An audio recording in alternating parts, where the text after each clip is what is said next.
Emotional avoidance makes us stupider.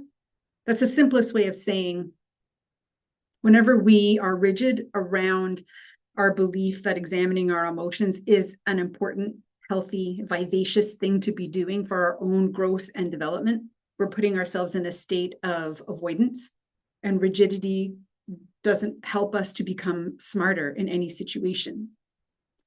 Avoidance is also when we are deciding that a compensation strategy is less uncomfortable than examining our emotional volatility, emotional patterning.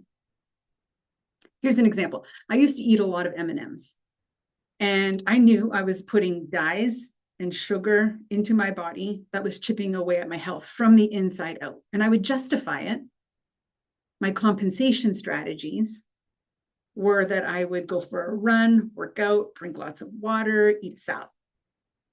If you put this in the context of executive leadership, there is emotional volatility that is happening.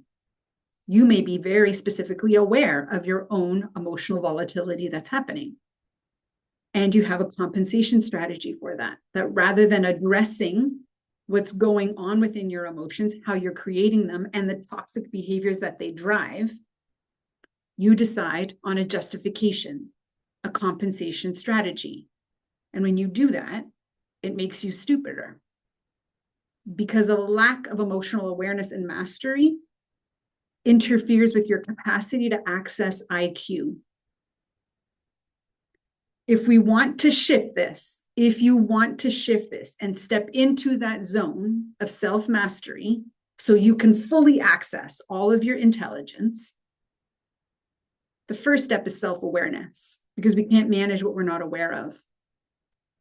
And at the same time, if we're not practicing self-awareness in the most simplest form, which is watch yourself like a hawk, pay attention to when your emotions drive behaviors that are toxic and volatile, write it down, capture it, and consider what emotion was I in? Try to name it. Try to identify what was contributing to it. When you do that, you begin to unravel how you create your own emotions, because radical personal responsibility, claiming this is mine to own, which means it's mine to repair and solve, is the only way we move towards self-mastery and correcting the toxic behaviors at the other side. When we show up in the boardroom, in the meeting with toxic behaviors and emotional volatility leading, we're chipping away at respect and trust. And from personal experience, every time I've seen an executive do that, I've had less respect and trust for them, but I also deem them to be less intelligent.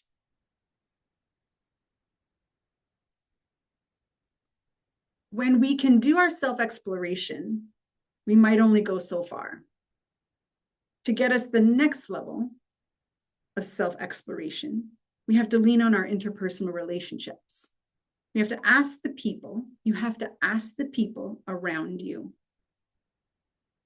to be able to provide you with the feedback that lets you know from their perspective, what do they see that you need to stop doing? Chris Williamson is the host of the podcast Modern Wisdom. He positions this type of a question.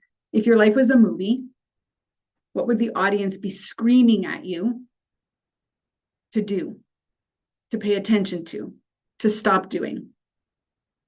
You can ask this question to yourself, and you can also arm your interpersonal relationships. Ask them, my life's the movie, you're my audience member. What are you screaming at me to stop doing that is chipping away at my effectiveness as an executive leader? And you're going to get an extremely robust list. And that list is the difference maker if you decide that you want to make a difference.